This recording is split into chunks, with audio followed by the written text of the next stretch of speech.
भूत प्रेत की कहानी आखिर किसको सुनना पसंद नहीं है। ये कहानी सुनने में डर जरूर लगता है, लेकिन हर किसी को भूत प्रेत की कहानी सुनना बहुत ही पसंद आता है। दोस्तों, आज मैं आप लोगों के लिए कुछ ऐसे ही कहानी लेकर आया हूँ जिसे आप सुनने के बाद आपका दिल पिघल जाएगा।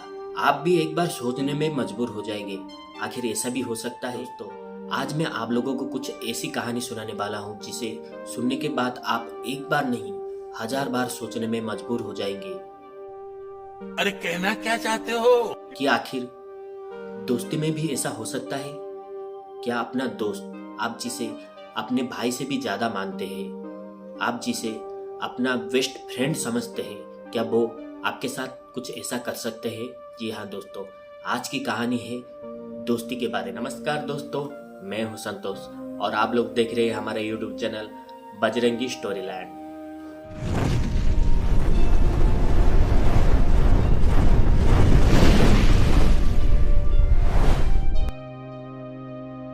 उत्तराखंड की जंगल में ना जाने कितने राज छुपे हुए हैं।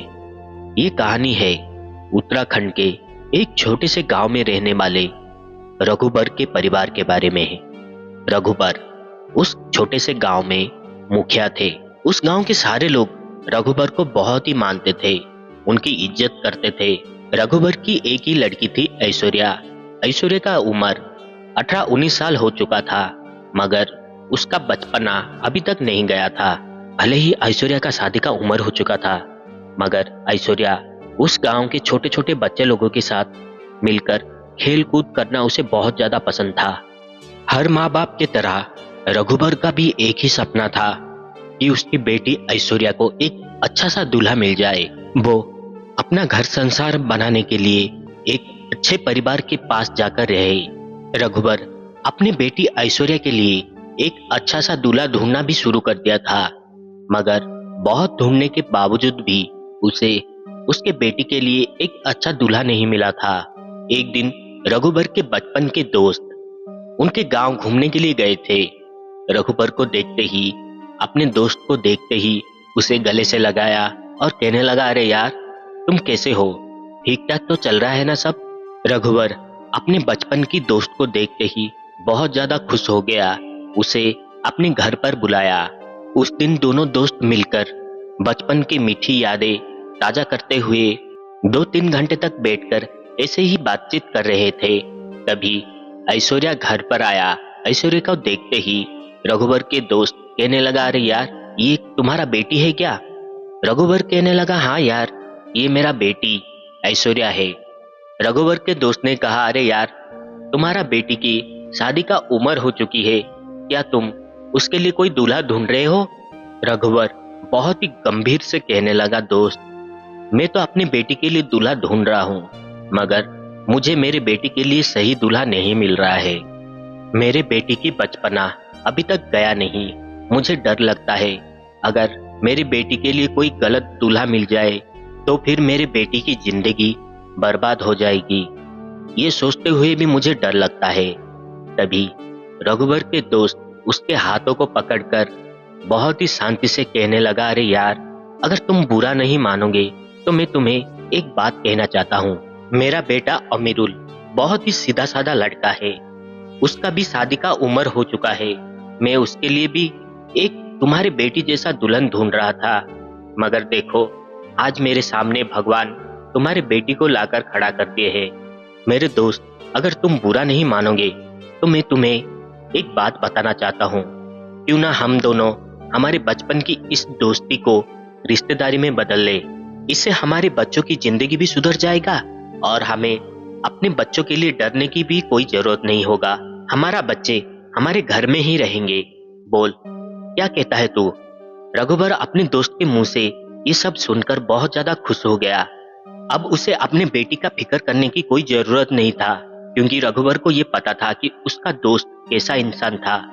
उसके दोस्त के घर में अपनी बेटी को भेजना उसके लिए बहुत ही खुशी की बात थी।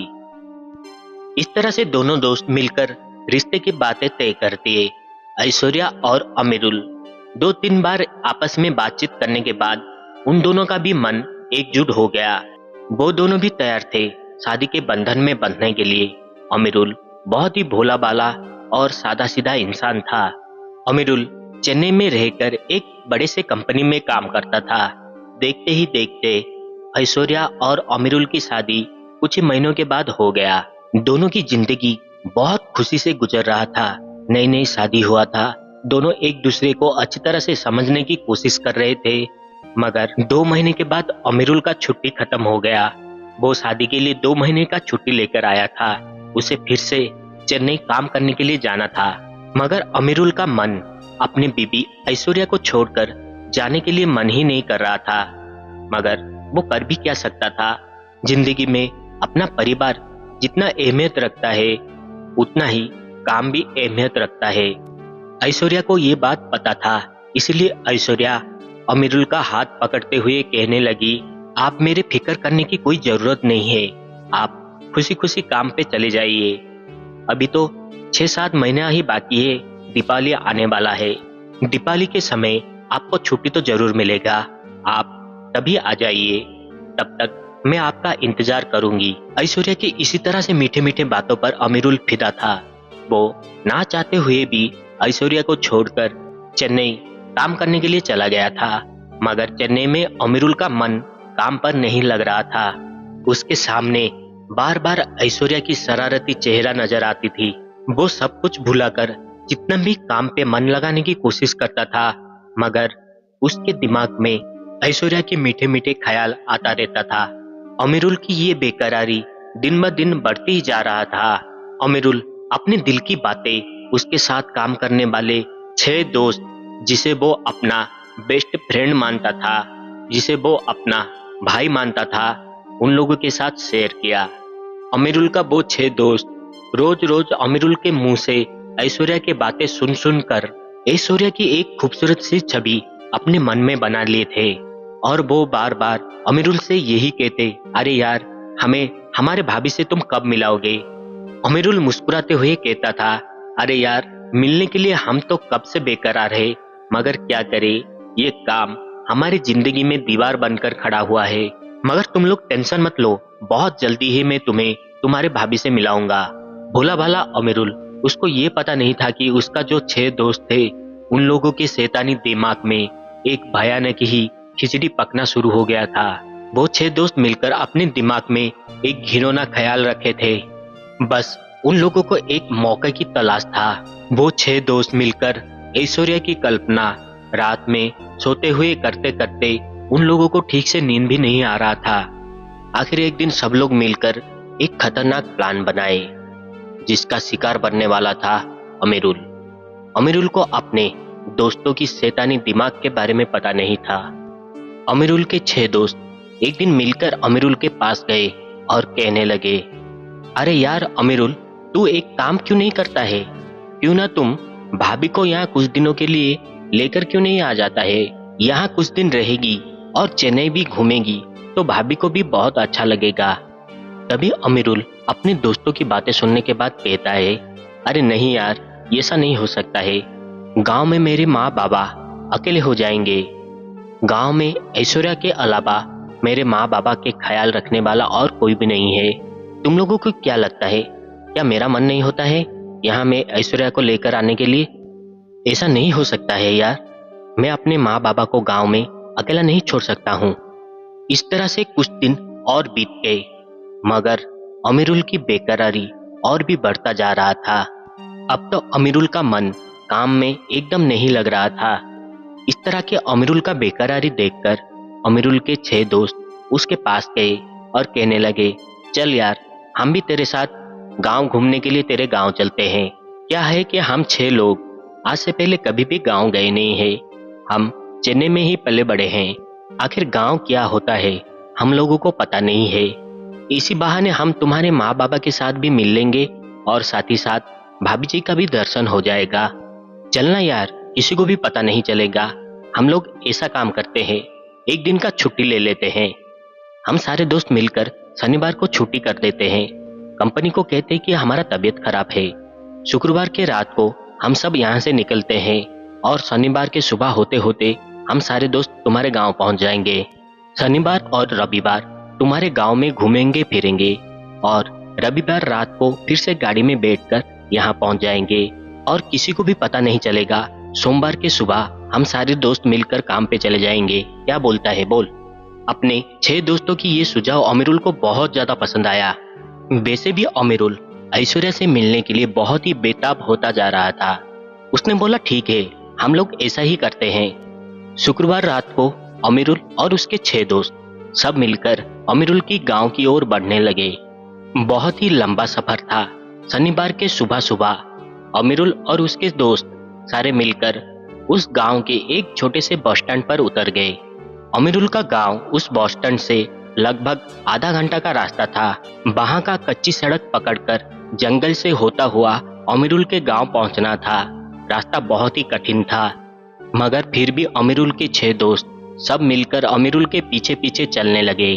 20-25 मिनट उस पहाड़ी इलाका के जंगल के अंदर चलते चलते अमीरुल के एक दोस्त जिसका नाम कार्तिक था, उसने कहा, अरे अमीरुल, तुम्हारा गांव और कितना दूर है? मुझसे और चला नहीं जा रहा है, मैं तो नहीं जा पाऊंगा। ये बोलते हुए उसने उस जंगल के अंदर बैठ गया। कार्तिक को थका हुआ बैठा देखकर उसके और 5 दोस्त वो भी कहने लगे, हाँ अमीरुल, हम लोग भी थक गए हैं, हम आगे नहीं जा सकते हैं। तभी अमीरुल उन सारे दोस्तों को समझाते हुए कहने लगा, अरे यार, तुम लोग इतना दूर तो आ चुके हो, बस और 5-6 मिनट का रास्ता है, बस इतना चलने से हम हमारे गांव पहुंच जाएंगे। मगर अमीरुल के सारे दोस्त अमीरुल के बातें मानने के लिए तैयार नहीं थे। उन लोगों की शैतानी दिमाग में कुछ और ही चल रहा था। इसीलिए सारे दोस्त मिलकर अमीरुल को कहने लगे, देख यार, हम ठहरे शहर में रहने वाले आदमी, आज से पहले हम सारे दोस्त कभी भी इतना दूर पैदल नहीं चले थे। हम लोग सच में बहुत थक गए हैं, क्यों ना तुम एक ऐसा काम करो। ये कहते हुए कार्तिक ने अपने बैग से कुछ नए साड़ी निकाले और उसके साथ साथ कुछ गहने भी निकाले। नया साड़ी और गहना अमीरुल के हाथों पर देते हुए कहने लगा, दोस्त, हम लोग मिलकर ये सारे गहने और भाभी जी के लिए नई साड़ी लेकर आए थे। तू ये सब लेकर भाभी जी को दे देना और ये सब पहना कर भाभी जी को तुम हमारे पास लेकर आना। तब तक हम लोग यहाँ थोड़ी देर आराम करते हैं। जैसे ही भाभी जी आएंगे, हम लोग भाभी जी के साथ बातचीत करते हुए तुम्हारे घर जाएंगे। तू जा, हम लोग सच में बहुत थक गए हैं। अमीरुल अपने दोस्तों की शैतानी बातों को समझ नहीं पाया और कहने लगा, अरे यार, ये सब लाने की क्या जरूरत थी। तभी कार्तिक ने कहा, देख भाई, हम सब पहली बार भाभी जी से मिलने वाले थे और खाली हाथ भाभी जी से मिलना अच्छा नहीं है। तू जाना, भाभी जी को लेकर आ, और हाँ, किसी को हमारे बारे में बताना मत, भाभी जी को हम सरप्राइज देने वाले हैं। अमीरुल उन लोगों की बातों को समझ नहीं पाया और वो वैसा ही किया। लगभग आधा घंटा के बाद अमीरुल ऐश्वर्या को लेकर अपने दोस्तों के पास आ गया। ऐश्वर्या साड़ी और गहना पहनने के बाद कोई परी से कम नहीं लग रही थी। अमीरुल के 6 दोस्त ऐश्वर्या को देखते ही उसके दीवाने हो गए और ऐश्वर्या को भाभी जी नमस्ते ये कहते हुए ऐश्वर्या की चारों ओर घूमने लगे। अमीरुल ये सब देखने के बाद कहने लगा, अरे यार, तुम लोगों भी ना ये सब क्या कर रहे हो, चलो घर चलते हैं। मगर कार्तिक तभी बहुत ही गुस्से से लाल पीला होकर अमीरुल को गुस्से से देखते हुए कहने लगा, अबे साले, तुझे क्या लगता है हम लोग पागल है जो तुम्हारी ये घटिया गांव घूमने के लिए आए हैं? बहुत दिनों से मैं ये सोच रहा था कि मेरी बहन की शादी तुम्हारे साथ करवा दूं।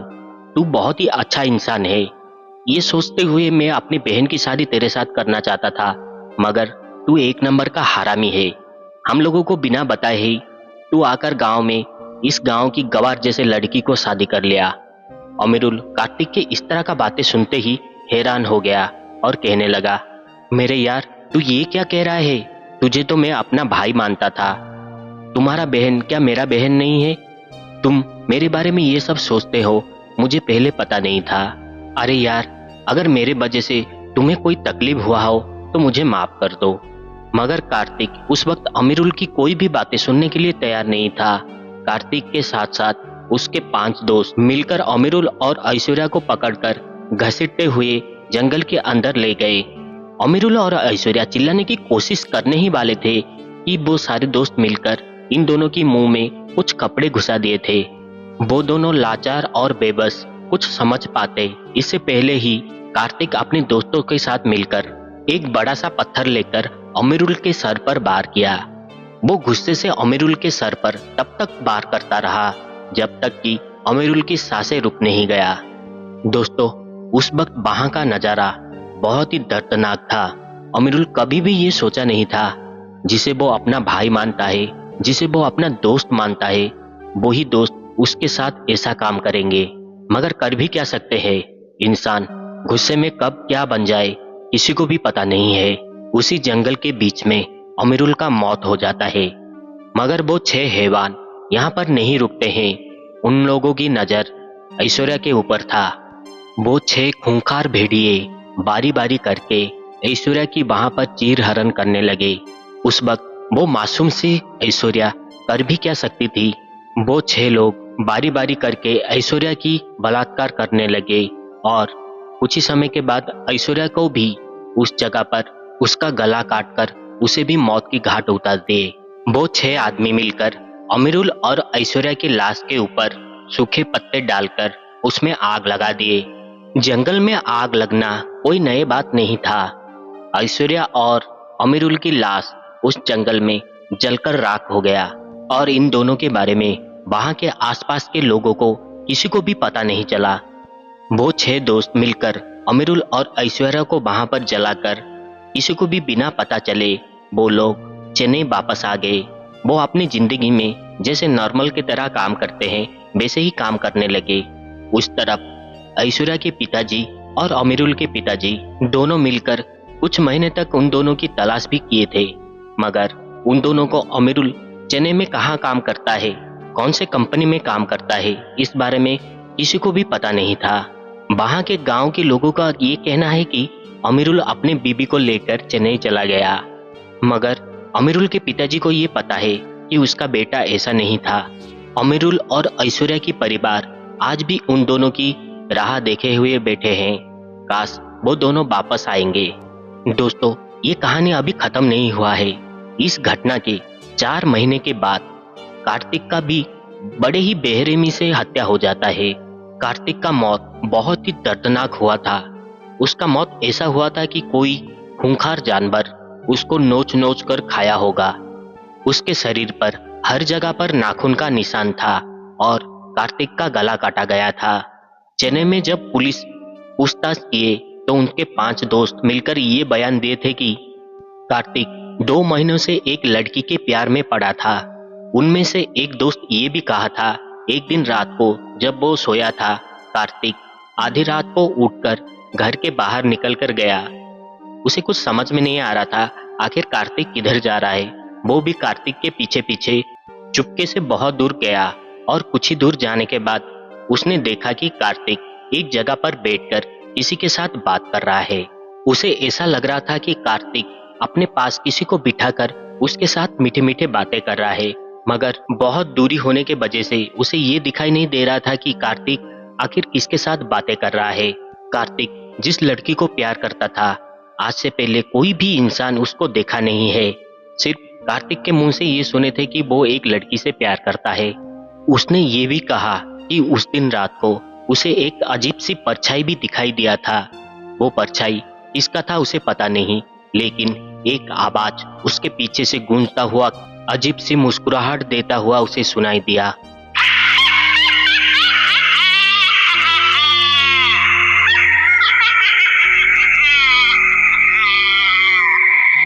उसने कहा था कि तुम सारे दोस्त मिलकर मेरे शरीर को नोच नोच कर खाए थे, मैं भी तुम लोगों को छोड़ूंगा नहीं। तुम सारे दोस्त को एक एक करके नोच नोच कर मारूंगा। दोस्तों, आप लोगों को क्या लगता है, क्या ये मौत का आरंभ है? कार्तिक को बेरहमी से मारने वाला आखिर कौन हो सकता है? क्या वो ऐश्वर्या थी या फिर अमीरुल? उन दोनों की आत्मा बदला लेने की कोशिश कर रहे थे? आज तक ये भी एक सवाल है। या फिर कार्तिक को बड़े ही बेरहमी से मारने वाला कोई दूसरा है? दोस्तों, आप लोगों को क्या लगता है, आखिर कार्तिक को कौन बेरहमी से मारा होगा? आप हमें कमेंट में जरूर बता सकते हैं। दोस्तों, ये था हमारा एक छोटी सी कहानी। अगर आप लोग चाहते हैं हम इस कहानी के पार्ट 2 लेकर आपके पास आए तो आप कमेंट में हमें बता सकते हैं। बहुत ही जल्द हम इस कहानी की पार्ट 2 आप लोगों के लिए लेकर आएंगे। अगर आप लोगों को हमारा ये कहानी पसंद आता है तो प्लीज हमारी इस कहानी को एक लाइक और हो सके तो चैनल को एक प्यारा सा सब्सक्राइब जरूर कीजिएगा और साथ ही साथ अपने दोस्त लोगों के साथ शेयर जरूर कीजिएगा। आज के लिए बस इतना ही। फिर मिलते हैं एक नई वीडियो में एक नई कहानी के साथ। जय हिंद।